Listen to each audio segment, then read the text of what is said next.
아니면 디스니까요? 제가 요즘 웨이트를 해서 아는데 그 진짜 힘든 거거든요. 그런 선수들이 8명씩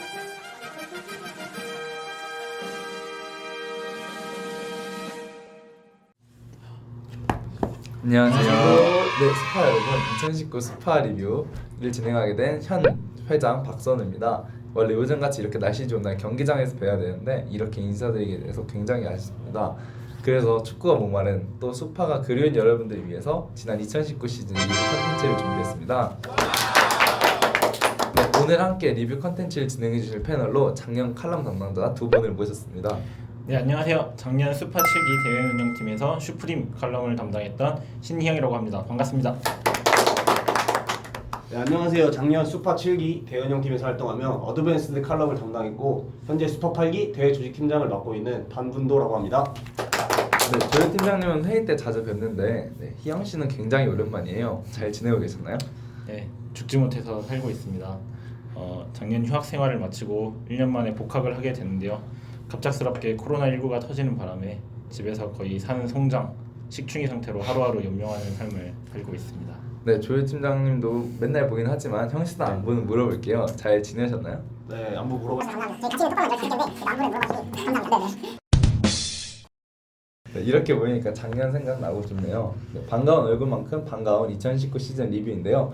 지난 시즌 흥미로운 일들이 많았죠. 자, 우선 수파를 처음 접하시는 분들을 위해서 간단하게 수파의 디비전 시스템을 소개를 하고 시작할게요. 조일 팀장님. 네, 디비전 시스템에 대해서 간단하게 말씀드리자면 총 24팀이 참가하고 3부제로 운영이 되었어요. 네, 1부 리그격인 슈프림, 2부 리그격인 어드밴스드, 3부 리그격인 베이직 디비전으로 운영이 되었습니다. 네, 각 디비전은 8개 팀으로 구성이 되어 있고 하위 2팀이 강등, 상위 2팀이 승격하는 시스템으로 운영이 되었습니다. 베이직 디비전인 경우에는 하위 2팀은 강등이 되어서 차기 시즌에는 리그에 참가할 수가 없고 네, 또 조금 덧붙여서 말씀을 드리자면 서울시립대 대운동장에서 매일 일요일마다 진행이 되었고 스나이퍼의 시즌 포기로 보유된 7경기를 제외한 77경기 총 218골이 나왔습니다. 네, 자세한 기록은 곧 공개돼 스파 랭킹 및 역대 전적에서 확인해주세요. 감사합니다. 네, 2020년 그 스파 랭킹과 역대 전적까지 아주 자연스러운 홍보 좋았습니다. 네, 그러면 슈프림부터 리뷰를 시작해볼까요? 슈프림 담당님 준비되셨나요? 그럼요. 네, 그러면 지난 시즌 속해있던 팀들과 순위표에 대해서 간단하게 소개 한번 부탁드립니다. 네, 지난 시즌 슈프림 디비전은 총 8개 대학 8개 팀으로 구성되어 있었는데요. 중앙대학교 청호회, 국민대학교 한마음, 서울시립대학교 아주르, 고려대학교 FC드림, 연세대학교 FC연세, 한국체육대학교 태풍, 상명대학교 캐논, 숭실대학교 테라가 리그 우승컵을 놓고 뜨거운 승부를 펼쳤습니다. 순위표 역시 방금 제가 불러드린 순서랑 동일한데요. 청호회가 5승 2무 승점 17점을 기록하면서 우승을 차지했고요. 그 뒤를 한마음, 아주르, FC드림, FC연세, 태풍이 이었습니다. 그리고 안타깝게도 강등이 된 두 팀은 캐논과 테라였습니다. 네, 순위표만 보니까 흐름이 어땠는지는 감이 잘 잡히지 않습니다. 전체적인 흐름에 대해서도 한번 말씀 부탁드릴게요. 네, 한마디로 말씀드리자면 청호회의 독주 체제였다고 볼 수 있을 것 같습니다. 지난 시즌 슈프림의 유일한 무패팀이기도 했고요.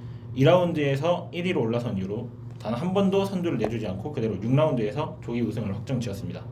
그 다음 2, 3위권은 초중반까지 FC 드림이랑 FC 연세가 경쟁하는 형국이었는데요. 막판 두 팀 모두 뒷심이 떨어져 버리면서 중위권으로 순위가 하락하게 됩니다. 그리고 그 틈에 시즌 중반까지 중하위권에 처져 있던 한마음과 아주르가 막판 2, 3위권으로 치고 올라올 수 있었던 기회가 되었고 캐논과 테라 같은 경우에는 지난 시즌 내내 부진한 모습을 보이면서 강등권에 위치해 있었습니다. 네, 그럼 중앙대 청호의 독주라고 할 수 있겠네요. 네, 그러면 청호의 무패 우승 이변이라고 생각하시나요? 지지난 시즌 5위를 기록했던 청호의 모습을 기억하시는 분들은 이변이었다고도 할 수 있겠지만 지난 시즌 내내 청호회를 지켜봐온 제 입장에서 전혀 이변이 아니었습니다. 작년에 청호회는 충분히 우승할 자격이 있는 팀이었어요. 네, 그럼 그런 우승을 할 수 있는 원동력은 무엇이라고 생각하시나요? 크게 두 가지를 뽑을 수 있을 것 같은데요. 하나는 확실한 컨셉의 공격과 수비 전술이었고 또 하나는 기복이 없었다는 점입니다. 잠깐 다른 이야기를 하자면 지난 시즌 리그가 진행됐었던 시립대학교 운동장 같은 경우에는 정규 규격이긴 하지만 꽤 좁은 축에 속하는 경기장이었고 또 공인구였던 나소 투지 트래퍼가 반발력이 상당한 공이었어요. 이런 환경에서 가장 효과적인 수비 방법은 바로 상대방이 볼을 컨트롤할 시간적 공간적 여유를 없애는 것입니다. 청호에는 이 부분을 상당히 잘 이용하는 팀이었어요. 골문 앞 수비 간격을 타이트하게 유지하면서 상대방이 비집고 들어올 틈을 효과적으로 죽이는 그런 팀이었죠. 개인적으로 청호회가 우승을 차지할 수 있었던 비결은 공격력도 있지만 수비력이라고 생각을 합니다. 순위표를 다시 한번 살펴보면 알 수 있지만 사실 상위권 팀들의 득점력은 다 거기서 거의 비슷한 수준이라고 볼 수 있어요. 근데 이런 상황에서 경쟁력을 줄 수 있는 부분은 바로 수비죠. 좀 기록적인 측면에서 말씀을 드리자면은 2017년, 18년 시즌을 되돌아봐도 각 시즌 우승팀들은 실점을 5실점 이하로 기록을 했습니다. 청우에는 지난 시즌 유일한 5실점 이하를 기록한 팀이었죠. 개막 후 4경기 연속으로 또 클린시트를 기록하기도 했고요. 네, 맞습니다. 물론 공격도 역시 날카로웠습니다. 비좁은 운동장 특성상 측면을 잘 활용할 필요성이 있었는데요. 사이드 윙어를 활용한 공격이 굉장히 날카로운 편이었어요. 특히 시즌 MVP를 차지한 박재우 선수를 활용한 우측면 공격이 굉장히 알고도 막기 힘든 청우의 공격 루트 중 하나였는데요. 상대적으로 체구가 작고 빠른 데다가 볼 컨트롤까지 좋으니까 좁은 공간에서도 위협적이면서 확률 높은 공격을 펼칠 수 있었던 거죠. 상대 수비 입장에서는 아마 굉장히 막기 까다로웠을 거라고 생각이 듭니다. 그리고 아까 말씀드렸던 것처럼 공격력에 기복이 없어요. 청우에는 지난 시즌 유일한 슈프림 디비전의 정경기 득점팀입니다. 한 경기에서 4골을 몰아넣는다거나 하는 폭발력이 있었던 건 아니지만 매 경기마다 최소 한 방을 꽂을 수 있는 능력은 있었던 거죠. 이처럼 기복 없는 안정된 공수 밸런스를 보여주면 우승을 못하는 게 오히려 더 신기한 일이라고 할 수 있겠습니다. 네, 꾸준한 공격과 안정적인 수비, 청우의 우승 원동력으로 할 수 있겠습니다. 그러면 다음에는 다른 특이한 점을 얘기해 볼게요. 2018년 우승자인 디펜딩 챔피언 한체대 태풍의 하락세였는데요. 이 부분에 대해서는 어떻게 생각하시나요? 태풍 같은 경우에는 가장 아쉬웠던 부분이 그 공격 작업에서의 섬세한 부족함이었어요. 그 태풍이 지난 시즌 보여준 공격 전술은 강력한 피지컬을 앞세운 롱볼 축구였습니다. 후방에서 최전방 3톱을 향해서 롱킥을 띄우고 공격수들이 수비수들과 경합해서 이를 따내면 침투하던 공격수가 마무리를 하는 방식이었죠. 네, 2018년의 모습과는 다른 모습이었죠. 네, 이런 패턴 플레이는 비교적 단순하고 읽히기 쉽기 때문에 포스트 플레이를 펼치는 공격수의 기량이 압도적이거나 아니면 임무 수행 능력이 좋아야만 성공 확률이 높아질 수가 있습니다. 근데 지난 시즌 태풍은 이런 부분에서 아쉬움을 좀 남겼어요. 전방에서 공을 제대로 지켜주지도 못했고 계속해서 같은 방식으로만 공격이 들어오니까 상대 수비 입장에서는 막기가 쉬웠던 거죠. 결국 좀 더 세밀한 플레이랑 플랜 B의 부족함이 빈공으로 이어지면서 팀의 전체적인 부진으로까지 연결이 됐다고 생각을 합니다. 네, 그래도 태풍이 강등을 면하면서 자존심은 지켰습니다. 다음은 스파의 강팀들 국민대학교 한마음과 고려대학교 드림에 대한 이야기인데요. 한마음은 뒷심을 발휘하면서 준우승을 차지했고 드림은 마지막에 아쉽게 미끄러지면서 4위로 내려갔습니다. 이 부분에 대해서 한번 말씀해 주시죠. 한마음 같은 경우에는 전반기를 1승 3패 6위로 마감을 했었는데요. 저 개인적으로는 한마음이 분명 전술의 컬러도 확실하고 패스 플레이에서도 짜임새가 있는데 왜 이렇게 성적을 못 내는 걸까 하고 의문이 들더라고요. 물론 전반기 내내 상대한 팀들이 상대적으로 강팀이었다는 것을 감안하고서라도 말이죠. 네, 하지만 아쉬운 상반기에 비해서 상대적으로 하반기는 달라진 모습이었습니다. 네, 후반기에 들어서야 한마음에게 부족한 것을 깨달았는데요. 바로 수비진의 확실한 리더가 부재하다는 것이었습니다. 한마음의 전술 특성상 라인이 상대 하프라인까지 올라올 수밖에 없는데 역습 상황에서 이렇게 드높아진 수비 라인을 감당할 수 있는 그 수비 자원이 없었던 거죠.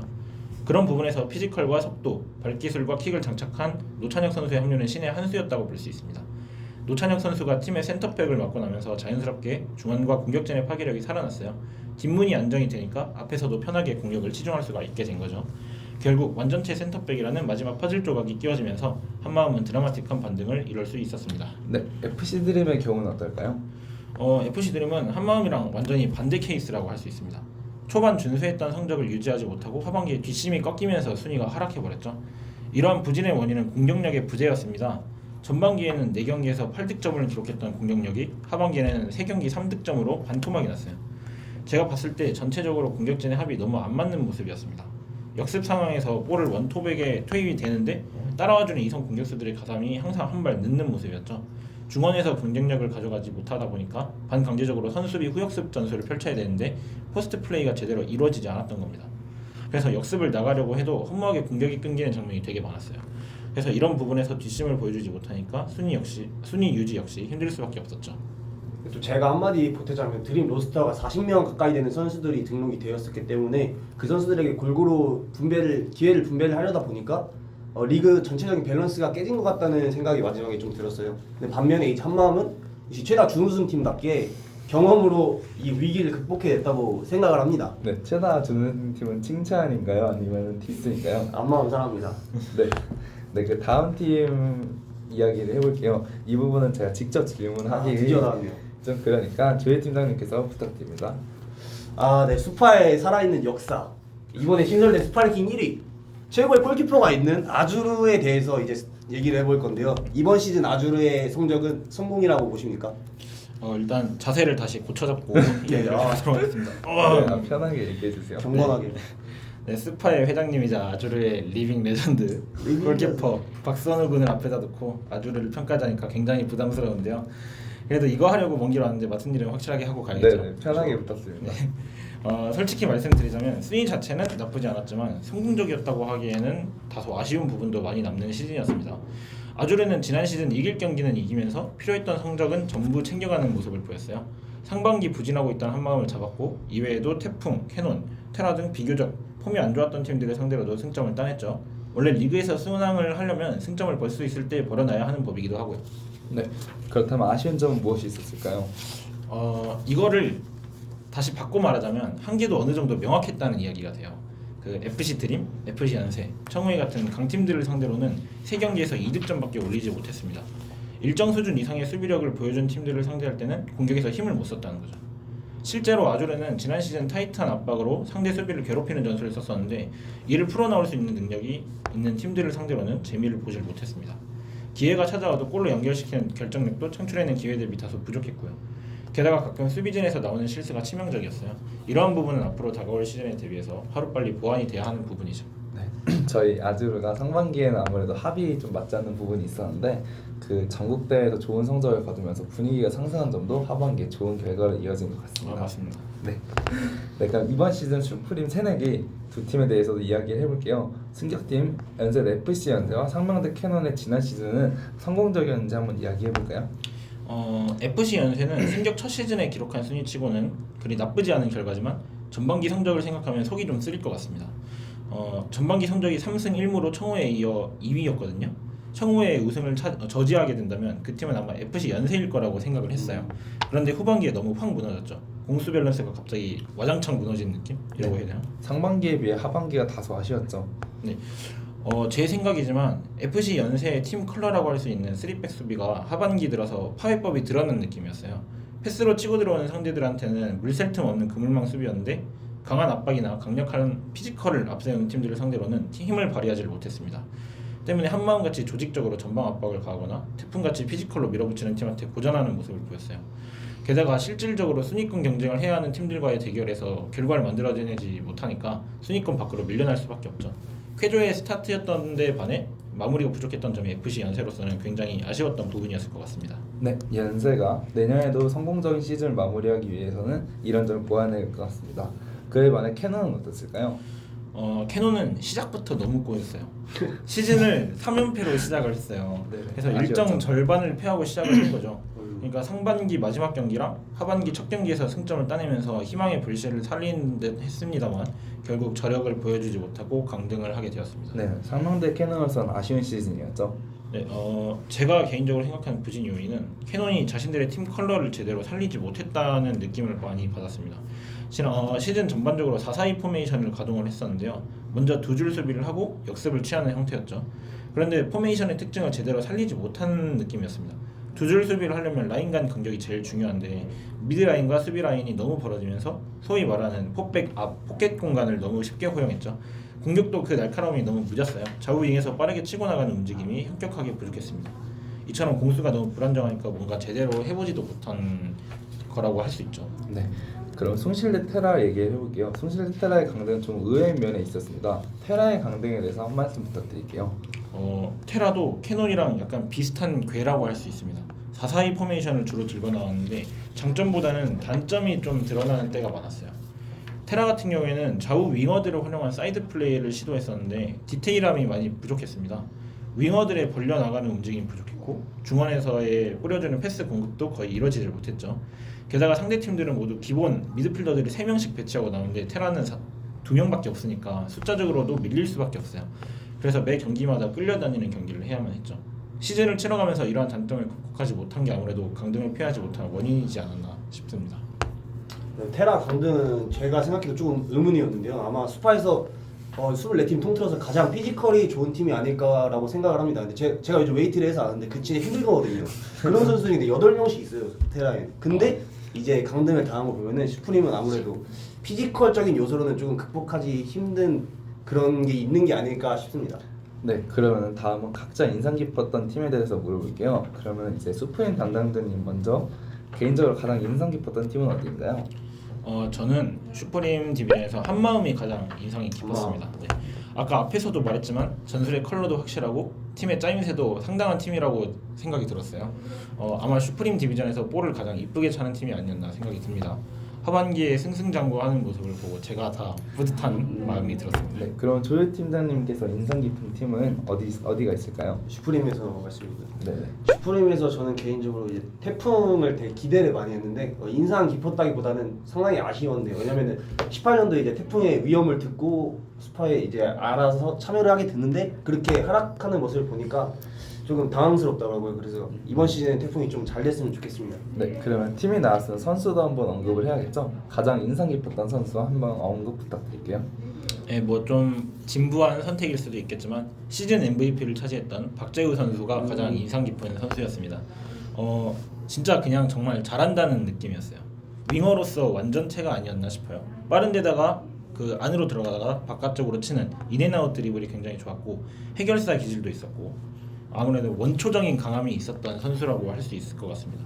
저도 모르게 청우의 공격 장면에서는 빨리 오른쪽으로 줘라고 했었던 그런 기억이 납니다. 네, 그럼 인상 깊었던 경기도 부탁드릴게요. 저는 가장 인상 깊었던 경기는 6라운드 태풍이랑 FC 연세 대결이 가장 인상 깊었어요. 그 태풍은 강등권 탈출, FC 연세는 우승 경쟁이 걸려 있었던 경기였는데요. 걸린 게 많은 경기였던 만큼 경기도 굉장히 치열했습니다. 특히 마지막 5분이 클라이막스였어요.